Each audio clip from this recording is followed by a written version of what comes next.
Hey guys, welcome back to Spotter channel. Now I will give you a tutorial how to add bio on Tinder for Android.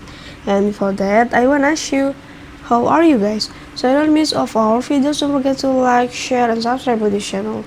And let's go to the started.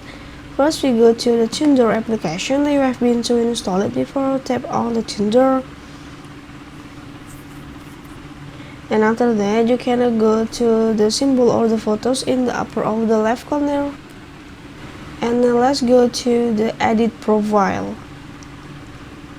Okay, slide away until you find about me.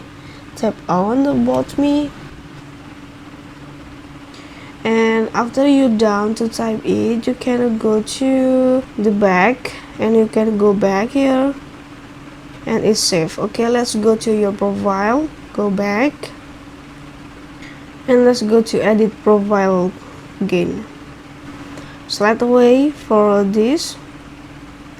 You can see your bio is added for your Tinder, and your bio can see for the others people that can see for your profile. It's very simple way to do it. Okay, I think it's enough to how to add bio on Tinder for Android. I hope this video is useful for you. Thank you for the attention. Enjoy for this application and bye.